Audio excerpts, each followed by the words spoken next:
여러분 안녕하십니까? 우리는 지금 감사와 사랑의 달인 성모성월 5월을 보내고 있습니다. 우리는 흔히 부모를 아이들의 보호자라고 합니다. 부모는 아이들이 어른으로 성장할 수 있도록 가진 뒷바라지를 합니다. 그런데 아이들이 어른이 되면 보호자의 역할은 바뀝니다. 자신을 돌보며 독립적인 역할을 수행해야 하지만 이제 연로하신 부모를 돌보는 보호자의 역할도 주어집니다. 어릴 때는 부모가 아이의 보호자가 되고 나이가 들면 그 아이가 부모의 보호자가 되는 것. 이는 우리 모두가 겪어왔고 우리 모두가 가야 할 삶의 자연스러운 과정입니다. 그렇다면 아이들과 부모 등 나에게 맡겨진 사람들을 돌보는 나 자신에겐 어떤 보호자와 어떤 돌봄이 필요할까요? 어떻게 살아야 주변 사람들과 잘 어울릴 수 있을지, 무엇을 우선하고 무엇에 더 신경 써야 하는지, 나는 어떻게 살아야 행복해질 수 있는지, 과연 내 힘과 내 신용카드와 내 머리만 믿고 나를 돌볼 수 있을까요? 성령께서 너희에게 모든 것을 가르치시고 내가 너희에게 말한 모든 것을 기억하게 해 주실 것이다. 우리에겐 어떻게 살아야 할지를 알려주시는 보호자, 곧 성령이 계십니다. 그리고 예수님은 우리에게 필요한 보호자를 보내주실 것입니다. 우리의 마음속에 감사와 사랑의 불이 타오르도록 성령께 기도를 올리면서 오늘 CPBC 주간종합 뉴스 함께해 주시기 바랍니다.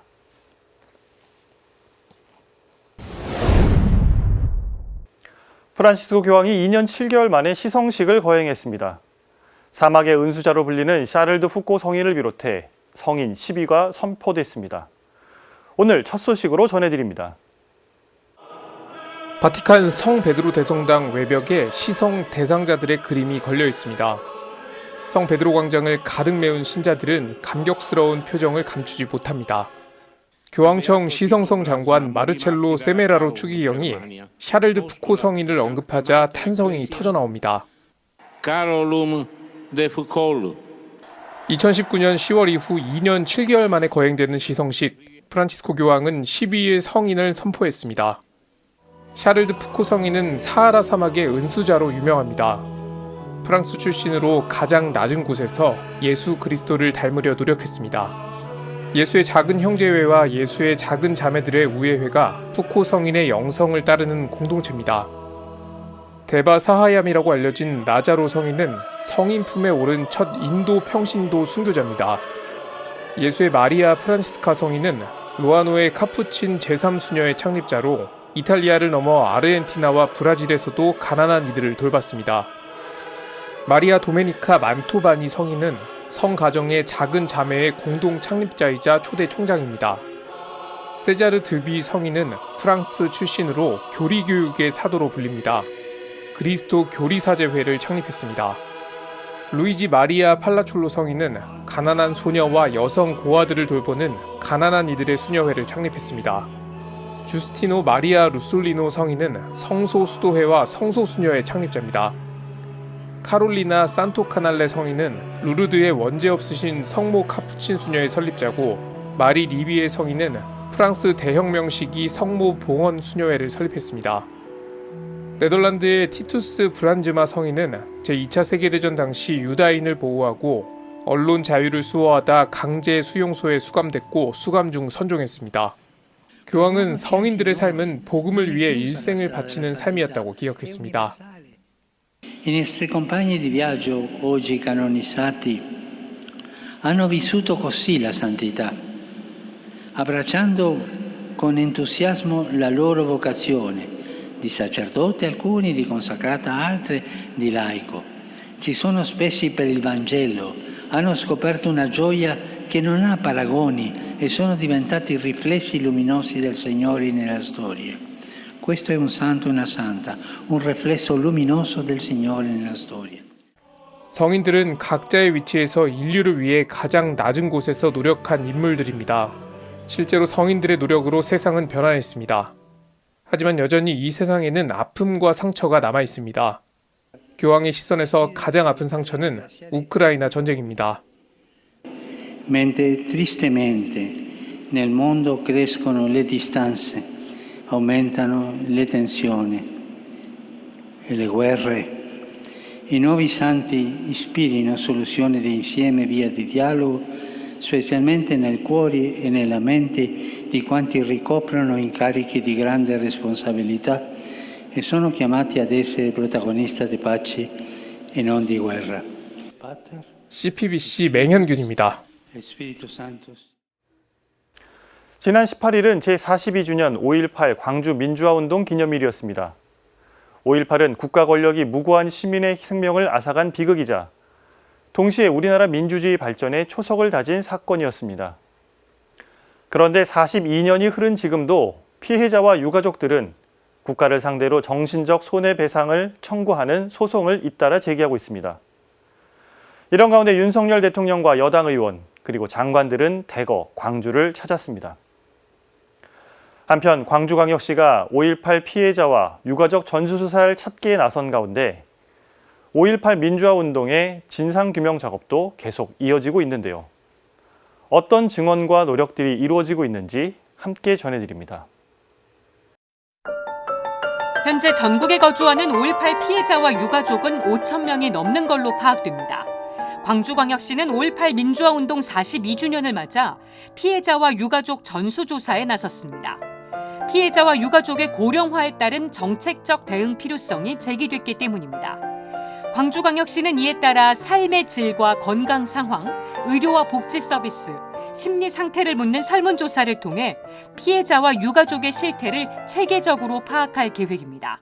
전수조사는 처음 이렇게 시도해 보는 겁니다. 지금까지 간단하게 100명, 50명 단위로 실태조사를 한 적이 있는데 전체의 생활 실태라든지 요구사항을 반영할 수는 없는 거라 이번에 전체 피해자에 대한 전수조사를 계획하게 됐는데요.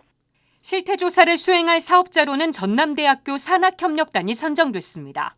조사는 5월부터 12월까지 약 7개월간 실시됩니다. 광주광역시는 조사 결과를 바탕으로 피해자와 유가족에게 필요한 정책을 마련하고 새 정부와도 적극 협의할 방침입니다. 그 전 회원을 방문해서 설문조사로 실시하고 그 결과를 토대로 저희가 장단기 지원 계획을 수립할 예정입니다. 이런 가운데 5.18 피해자와 유가족들의 정신적 손해배상 청구 소송이 본격화하고 있습니다. 지난해 헌법재판소가 과거에 지급된 5.18 보상금은 신체적 손해만 해당할 뿐 정신적 손해는 포함되지 않았다고 결정한 데 따른 것입니다. 5.18 당시 계엄군의 총탄에 아들을 잃은 전계량 씨도 다음 달 첫 재판을 앞두고 있습니다. 5.18 당시에 보상을 받았어요. 그것이 진정한 배상이 아니기 때문에 그동안의 정신적 피해에 대한 배상을 이제 얼마만큼 하느냐 이거거든요. 한편 윤석열 대통령은 5.18 기념식 참석을 위해 국민의힘 의원들과 함께 KTX 특별열차편으로 광주를 방문했습니다.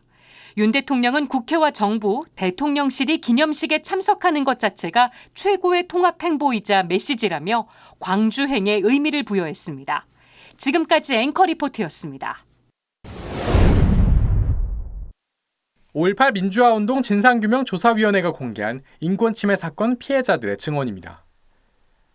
민주화운동 당시 광주의 참상을 세상에 알리다 보안사에 연행됐던 김성용 신부는 40여 년이 지난 지금도 당시 들었던 협박을 잊지 못한다고 말했습니다. 내가 기억에 남는 게 하나 있는데 심지어 당신 까불면 여기서는 당신 하나쯤 말이야 그냥 간단하게 없앨 수 있다고. 세상 아무도 모르게 당신 중요한 싹 갈아서 하수구에 그냥 물 부어가지고 한강으로 싹 던져버리는 것이라고 아무도 모르게. 고문 피해자들에겐 당시의 악몽 같은 기억이 여전히 생생합니다. 제가 당한 거는 수갑 채워서 여기 이렇게 밑으로 다리 밑으로 수갑을 채워서 그거 되게 힘들어요. 거기다가 대걸레자로 껴가지고 책상과 책상 사이에 이렇게 거꾸로 매달리게 하는 수갑 같은 거 있잖아요. 그 안에 손 넣으면 딱 이렇게 고정이 돼요. 그다음 허리도 묶어버리고 막 이렇게 꼼짝 못하게. 허리는 의자에 묶어가지고 이렇게.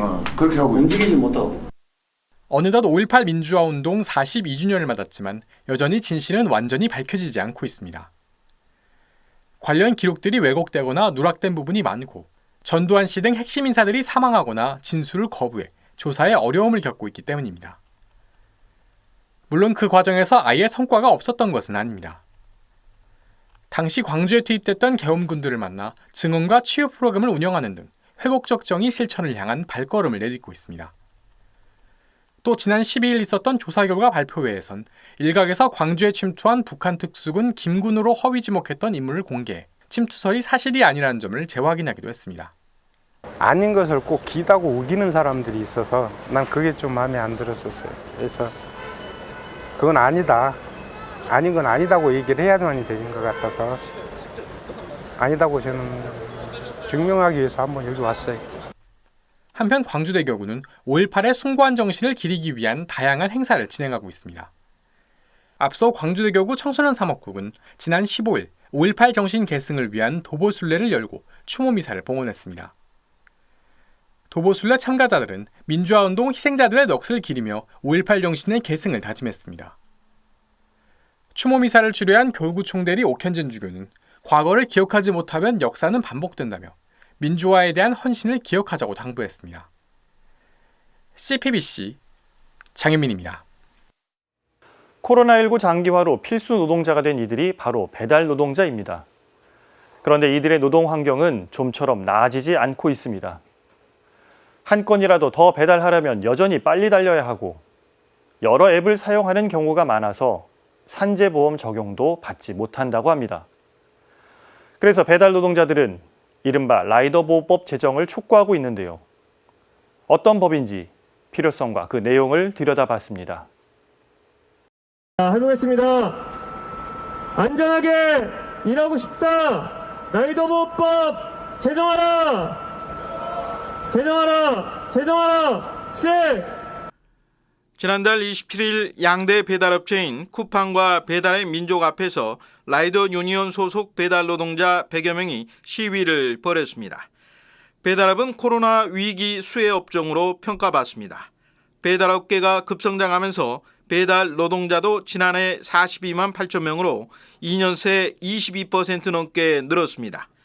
문제는 같은 기간 사고도 덩달아 늘었지만 그로 인한 책임은 여전히 배달 노동자가 져야 한다는 겁니다. 지난해 7월 산재보험 가입이 의무화됐지만 실제 사고가 나도 인정을 받지는 못합니다. 바로 전속성 요건 때문입니다.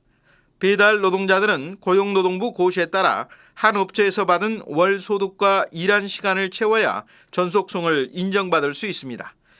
하지만 일명 공유콜을 통해 2개 이상 앱을 사용하는 비율이 높은 배달 노동자들은 충족하기 어려운 조건입니다.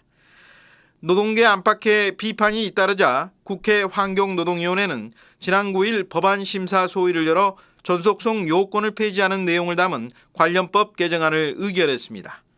상임위 전체회의와 본회의 통과가 무난할 것으로 예상되면서 산재 보상을 받을 수 있는 가능성이 커졌습니다. 그렇다고 안전 문제가 해결되는 건 아닙니다.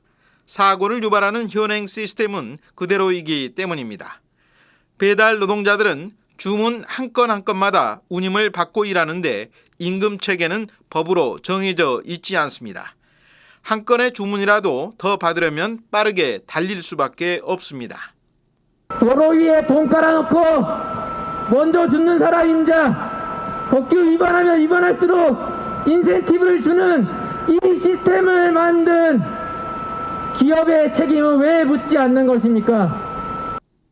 배달 노동자들은 대형 플랫폼 업체들이 도입한 AI 알고리즘, 실시간 배달료 계산 시스템이 배달 노동자를 옥죄는 수단으로 쓰이고 있다고 성토합니다.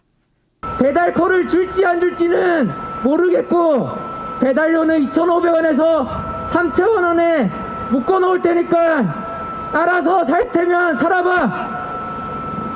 이걸 인간이 하면 악덕 사장이 되고 알고리즘이 말하면 4차 산업혁명이 되는 신박한 나라에서 살고 있는 겁니다. 더구나 동네 지역 배달 대행 업체들이 배달료 인하 경쟁을 벌이는 사이 청소년 배달 노동자들은 더더욱 속도 경쟁에 내몰릴 수밖에 없습니다.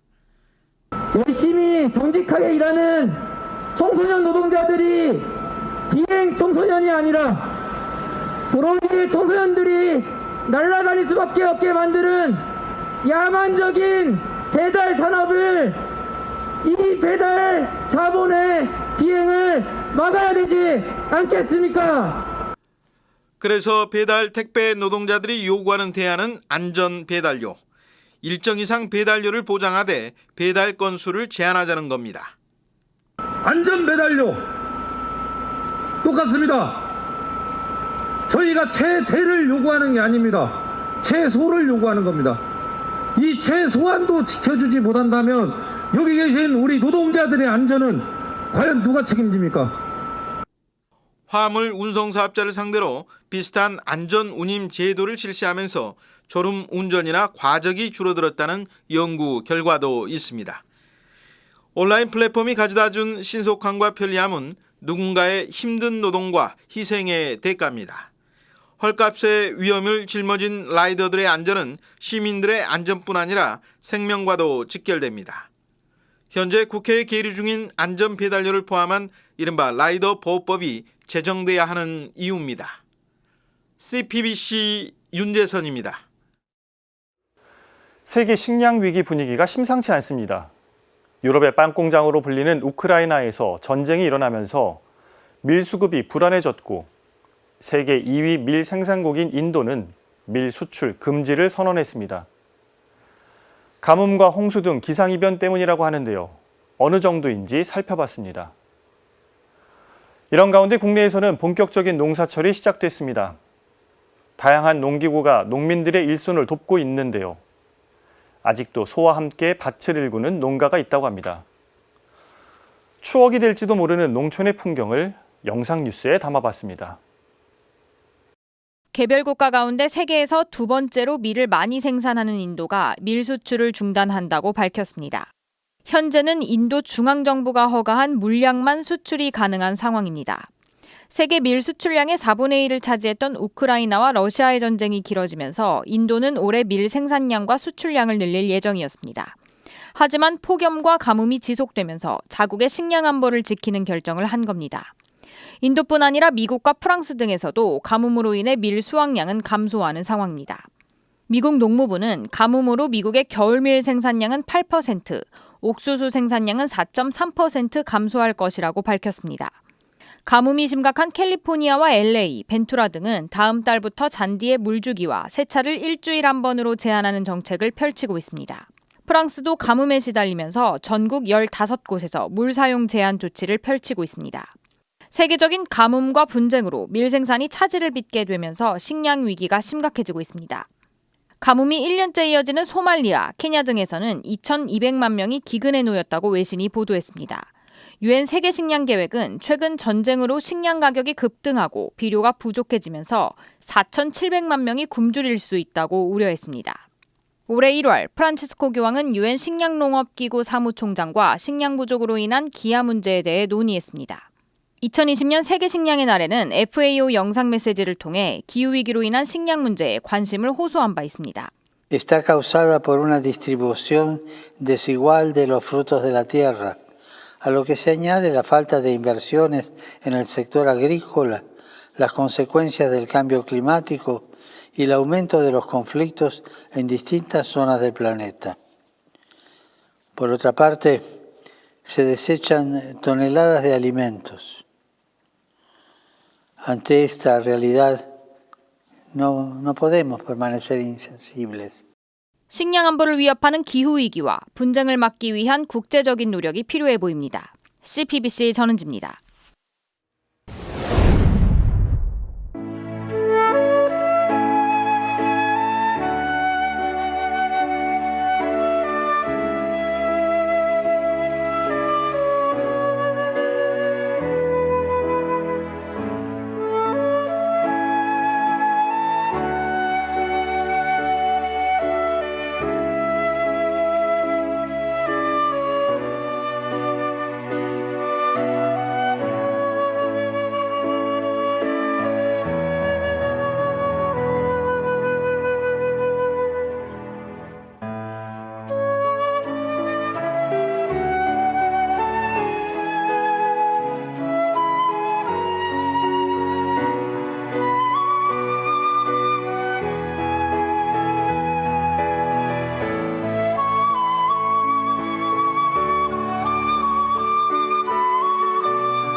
21일은 부부의 날입니다. 둘이 하나가 된다는 뜻에서 21일을 부부의 날로 제정해 기념하고 있는데요. 천주교 신자라면 혼인성사를 통해 하느님 앞에서 혼인서약을 해야 합니다. 혼인성사는 왜 받아야 하고 혼인성사 준비는 어떻게 해야 할까요? 자세하게 안내해 드립니다. 혼인은 사랑하는 남자와 여자의 약속이자 하느님 안에서 맺어지는 신성한 결합입니다. 생명과 사랑의 친밀한 평생 공동 운명체를 이루겠다는 서약입니다. 그렇기에 교회에서 거행하는 혼인 예식은 신자가 혼인을 통해 부부가 되고 가정을 이루며 하느님의 은총이 드러나는 거룩한 성사입니다. 혼인은 세상 창조와 함께 시작되었고 창조주 하느님의 사랑을 반영합니다. 이는 성경을 통해서도 확인할 수 있습니다. 구약에선 사람을 당신 모습인 남자와 여자로 만들어 복을 내리시며 자식을 많이 낳고 번성하여 땅을 가득 채우고 지배하여라 라는 구절이 있습니다. 신약에선 예수 그리스도가 카나의 혼인잔치에서 첫 번째 기적을 베풀며 혼인잔치를 하느님 나라에 비유한 이야기가 나옵니다. 기적은 혼인한 부부에 대한 축복을 드러냅니다. 이는 예수 그리스도가 혼인의 품위를 높인 것으로 이해할 수 있습니다. 또한 사도 바울은 부부의 결합을 그리스도와 교회와의 결합과 같은 것이라고 이야기하며 서로 순종하고 사랑하라고 공고합니다. 그러기 위해선 예수 그리스도의 사랑에 의탁하는 게 더더욱 필요합니다. 혼인성사를 받는 이유는 거짓되고 거짓되기 쉽고 또 항구하지 못한 인간의 사랑이 예수님께서 당신 교회에 베푸신 그 사랑에 힘입어서 헌신적이고 견고한 사랑으로 변화되기를 청하는 데 있습니다. 그럼에도 혼인성사를 받는 신자들의 비율은 최근 몇 년 사이 정체 상태를 벗어나지 못하고 있습니다. 지난해 말 기준 성당 예식을 통해 혼인성사를 받고 부부가 된 신자는 10명 가운데 4명가량, 코로나19 사태 이전이나 지금이나 눈에 띄는 차이는 없습니다. 굳이 혼인성사를 받지 않아도 된다는 인식 때문이기도 합니다. 예비 부부 대부분은 하루뿐인 결혼식을 위해 예물과 혼수, 예식장 준비 등의 거의 모든 시간과 노력을 기울입니다. 하지만 정작 평생을 함께하는 혼인 생활에 대해서는 별다른 준비가 없는 것 또한 사실입니다. 이 모든 외적 준비 중요하지만 그에 앞서서 며칠만이라도 조용한 시간을 갖고 기도하면서 혼인을 준비하는 그런 내적 준비, 이것이 꼭 필요하다고 하겠습니다. 특히 혼인성사의 당사자는 될 수 있는 대로 혼인 전에 견진성사와 고해성사를 받는 것이 좋다고 공고합니다. 가톨릭 신자가 종교가 없거나 다른 종교를 가진 이와 혼인할 경우엔 가톨릭 교회로부터 명시적인 허락을 받아야 합니다. 이것이 바로 관면입니다. 혼인장애를 풀기 위해선 관면혼을 받아야 하는데 그렇지 않을 경우 영성체를 하지 못하는 등 정상적인 성사 생활을 할 수 없습니다. 1년여 전 사회에서 결혼식을 한 뒤 최근에 관면혼을 통해 정상적인 성사 생활을 하게 된 한 신자는 기쁨을 감추지 못합니다. 그동안 진작 좀 빨리 할 걸 하는 생각도 들었고 이렇게 오늘 이렇게 혼인성사나 관면혼 받으면서 오랜만에 영성체도 모시고 해서 정말 축복과 그런 은총 받은 것 같아서 너무 기쁘고 혼인을 약속한 예비 부부는 가톨릭 교회의 혼인 절차에 대한 준비를 해야 합니다. 무엇보다 세례받은 가톨릭 신자는 혼인교리를 의무적으로 수강해야 합니다. 다만 혼인교리는 교족과 무관하게 어느 곳에서나 교육을 받아도 유효합니다. CPBC 윤재선입니다. 최근 미국에서는 낙태 관련 논의가 뜨겁게 일고 있습니다. 미국의 한 매체가 낙태를 합법화했던 이른바 로데 웨이드 판결을 뒤집는다는 내용이 담긴 연방대법원 판결문 초안을 공개했기 때문인데요. 미국의 이러한 움직임은 낙태법 공백 사태가 장기화되고 있는 우리나라에도 큰 시사점을 던져주고 있습니다. 이어서 우리나라의 생명윤리라는 학문의 초석을 놓은 가톨릭 생명윤리연구소 소식 전해드립니다. 설립 20주년을 맞아 학술대회를 열었는데요. 인간 생명의 존엄성, 특히 태아의 생명이 위협받는 현실을 냉철하게 지적했고 연구소가 나아가야 할 방향도 함께 모색했다고 합니다. 어떤 내용인지 함께 보시겠습니다. 1973년 미국 연방대법원이 낙태를 사실상 합법화하는 판결을 내립니다. 이른바 로 대 웨이드 판결. 낙태할 권리를 보장하라며 소를 제기한 제인 로와 검사 헨리 웨이드의 이름을 따 지어진 명칭입니다. 판결은 임신 초기에는 무제한으로 낙태를 허용하고 이후 24주까지는 제한적으로 허용한다는 것을 골자로 합니다. 최근 미국 정치 매체 폴리티코가 해당 판결을 뒤집는다는 내용의 연방대법원 판결문 초안을 공개하면서 낙태가 쟁점화됐습니다. 공개된 초안에는 로 대 웨이드 판결과 이를 재확인했던 케이시 판결까지도 폐기해야 한다고 적혔습니다. 유출된 대로 판결이 나온다면 연방대법원의 낙태 합법화 기준이 없어지면서 각 주에서 낙태 허용 여부를 결정하게 됩니다. 생명권에 대한 인식이 많이 생겨서 최소 10개 주 이상에서는 낙태를 심장박동을 기준으로 해서 법을 통과시키려 했거나 통과를 시켜놨거나 이런 흐름들이 많이 있어 왔어서 현지에서는 법원의 판결을 환영하는 프로라이프들과 반대하는 프로초이스들의 집회가 연일 이어지고 있습니다. This is a medical procedure that needs to be available for whatever reason a woman determines. I believe that life begins at conception, so it's exciting news. 연방대법원은 이르면 다음 달 이 사안에 대한 결론을 지을 예정입니다. 한편 헌법재판소가 낙태죄 헌법 불합치 결정을 내린 지 3년이 되도록 대체 입법이 이루어지지 않고 있는 우리나라. 법적 공백이 장기화되고 있는 상황에서 미국의 움직임이 던지는 시사점은 적지 않습니다. 50년 전 생명의 가치를 잘못 판단했던 미국의 전철을 밟아선 안 된다는 지적이 나옵니다.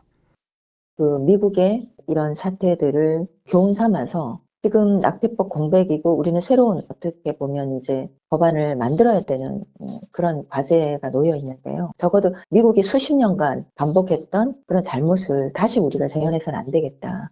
그간 낙태죄를 폐지하는 것이 세계적인 추세이고 우리나라도 그에 발맞춰야 한다는 주장도 설득력이 떨어지게 됐습니다. 우리나라는 법이 없는 상황에서 마치 낙태죄가 없어지는 것이 당연한 세계적 흐름이라고 인식해 온 분들이 계시다면 그것이 아니고 그것은 나라의 기준에 맞게 나라의 생명에 대한 기준을 만들어서 정해가는 것이다. 낙태와 관련해서는 이렇다 할 입장을 내놓지 않고 있는 새 정부와 정치권. 미국 사회의 전향적인 논의처럼 우리나라에서도 생명을 살리기 위한 적극적인 노력과 정치권의 책임 있는 자세가 요구됩니다. 책임 있는 정치인이라면 나라의 미래에 대해서 그리고 지금 선거권이 아직 없지만 우리 다음 세대가 될 태아들에 대해서 어떤 시각을 가지고 있는지 좀 의견을 밝혀주셨으면 좋겠습니다. CPBC 김형준입니다. 가톨릭 생명윤리연구소 20주년 학술대회는 인간 생명의 존엄성이 추락한 현실에 대한 성찰로 시작됐습니다. 입으로는 인간 생명이 존엄하다고 외치지만 실제 생명의식은 이에 못 미치는 우리 사회. 제2대 가톨릭 생명윤리연구소장을 역임한 이동익 신부는 기조 강연에서 세 가지 원인을 꼽았습니다.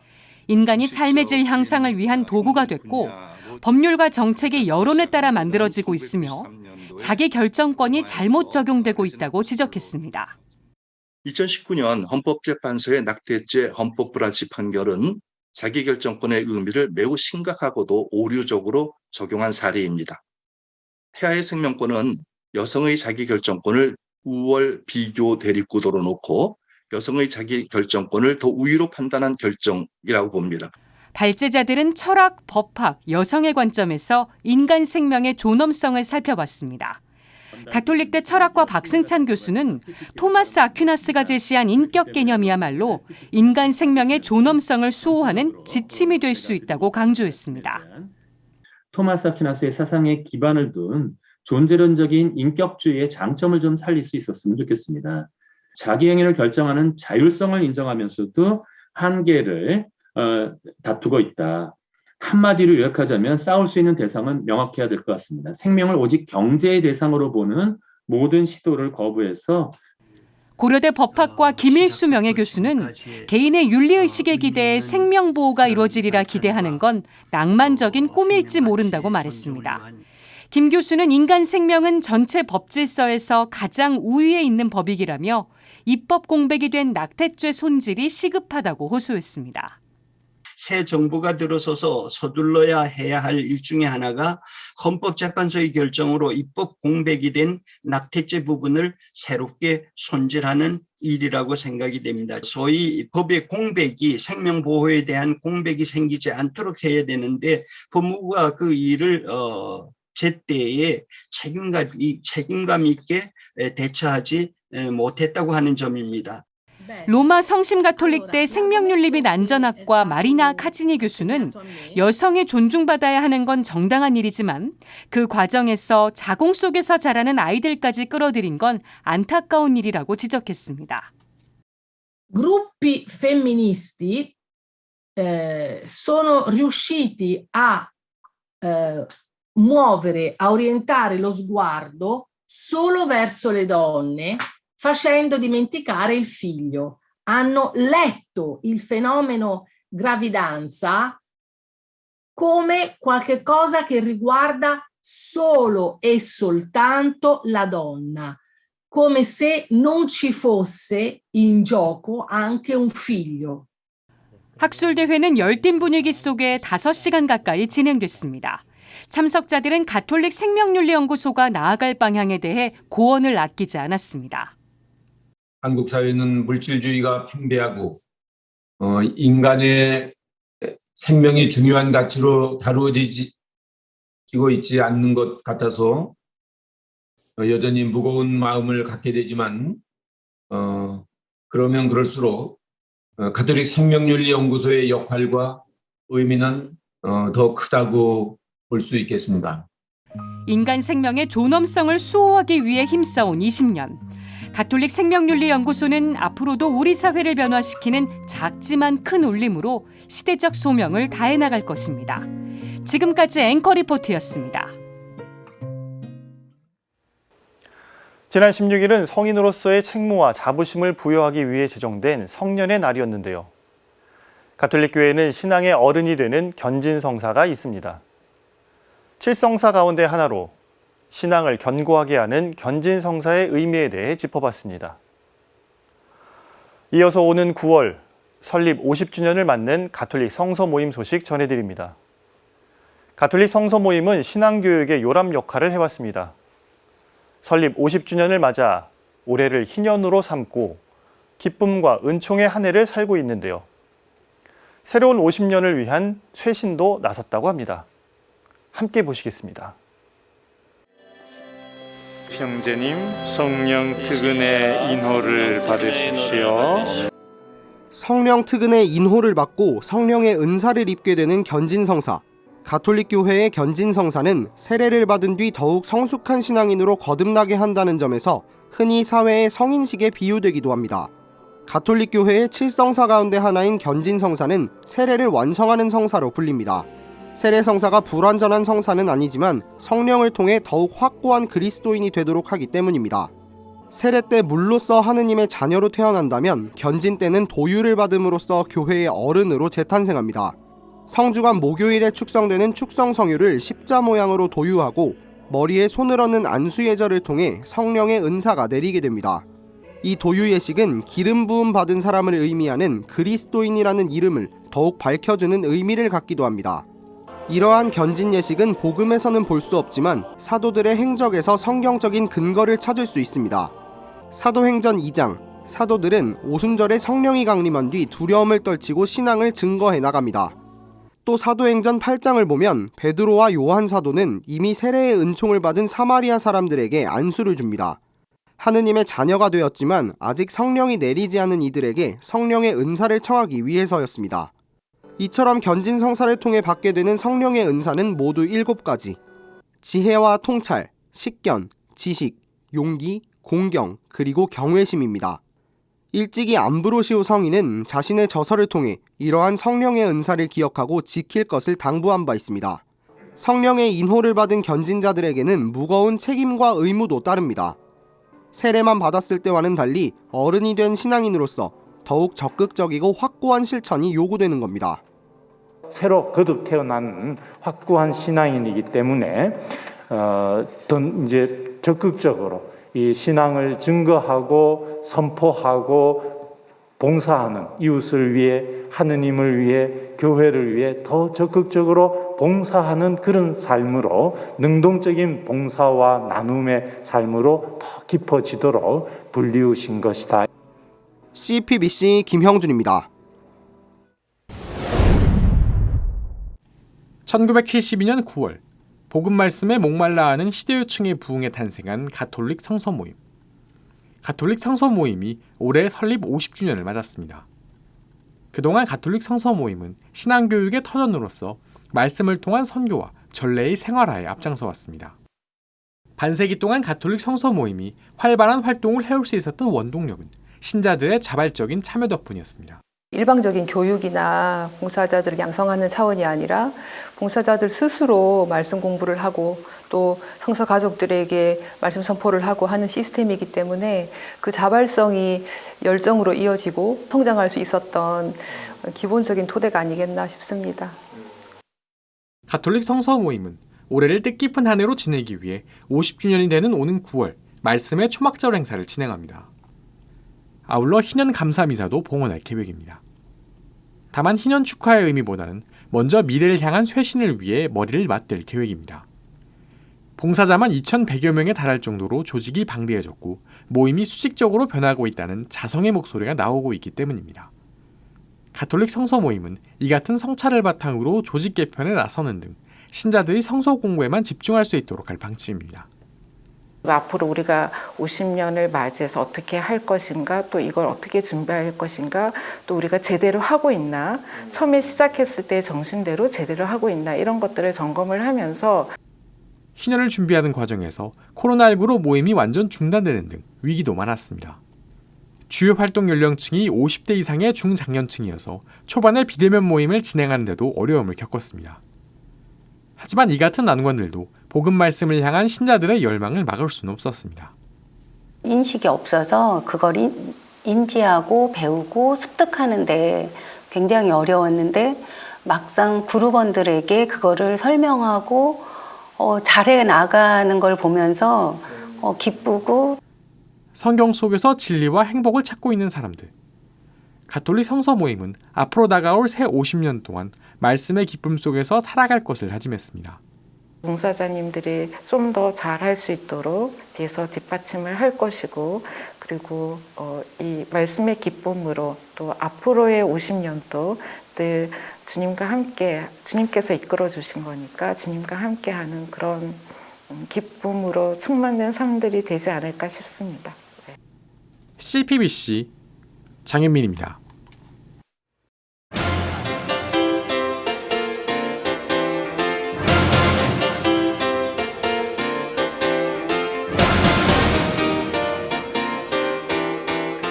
(2020년 5월) 첫 전파를 단 지 2년 만에 CPBC 주간종합 뉴스의 앵커 논평 코너인 사제의 눈이 오늘로 꼭 100회를 맞았습니다. 첫 시작은 CPBC 정책기획실장인 최용진 신부가 맡았고 지난해 이맘때부터는 보도주간을 맡고 있는 제가 이어오고 있습니다. 100회를 이어오는 동안 사제의 눈은 한 주간 있었던 우리 사회의 다양한 사건, 사고를 복음의 시선으로 바라보고 교회의 가르침에 따라 논평하고자 노력해왔습니다. 여야 입장차가 명확히 드러나는 정치 이슈부터 방역과 백신 접종 등을 다룬 코로나 팬데믹 관련 이슈들, 그리고 검찰, 언론, 재벌 등 우리 사회에 반드시 필요한 개혁 관련 이슈도 다뤘습니다. 시시각각 변하는 한반도 현안이나 국제정세 안에서 참된 평화에 이르는 길도 고민했습니다. 대부분이 다양한 의견과 주장이 맞서는 민감한 사안들이었기에 사제의 눈은 시청자 여러분의 공감을 얻기도 했고 때로는 따끔한 지적과 꾸중도 들었습니다. 오늘 CPBC 주간종합뉴스의 논평 코너 사제의 눈은 100회를 맞아 다시금 첫마음을 기억하며 가톨릭 언론의 가치와 나아갈 길을 고민해보고자 합니다. 1965년 역사상 최초로 사목공의회라고 불린 제2차 바티칸 공의회는 폐막을 앞두고 사목헌장이라는 문헌을 발표하는데요. 그 문장은 다음과 같이 시작합니다. 기쁨과 희망, 슬픔과 고뇌, 현대인들, 특히 가난하고 고통받는 모든 사람의 그것은 바로 그리스도 제자들의 기쁨과 희망이며 슬픔과 고뇌이다. 참으로 인간적인 것은 무엇이든 신자들의 심금을 울리지 않는 것이 없다. 거룩한 공유에는 교회의 존재 목적을 모든 인간의 구원을 위함과 동시에 모든 사회의 쇄신을 위한 역할에 있다고 이야기합니다. 그래서 이를 위해 시대의 징표를 탐구하고 복음의 빛으로 그것을 해명할 의무를 지닌다고 말합니다. 일부에서 때때로 저희를 향해 사회 현안에 침묵하며 중립을 지키라라든지 정치를 이야기하려면 사지복을 벗어라 라는 의견을 주시기도 합니다. 그러나 사제의 눈이 말하고자 하는 바는 그 사목헌장의 첫 문장처럼 이 시대의 가난한 사람들과 고통에 신음하는 사람들의 슬픔과 고통에 함께 하려는 노력입니다. 그리고 이러한 노력은 그리스도의 시선으로 세상을 바라보고 교회의 가르침에 따라 판단하며 구체적인 변화를 만들어가는 실천을 통해 이루어질 것입니다. 100회 동안 보여주신 관심과 응원에 진심으로 다시 한번 감사드립니다. 앞으로 CPBC 보도국은 저희에게 맡겨진 이 거룩한 소명에 기쁘게 응답하겠습니다. 오늘 사제의 눈은 사제의 눈 100회, 사제가 시사 논평을 쓰는 까닭은입니다. 지난 2년간 함께해 주신 모든 분들께 진심으로 감사드리며 복음은 결코 개인적 차원으로만 머물러서는 안 된다는 사실을 고백하는 모든 이들과 함께 오늘도 평화를 빕니다.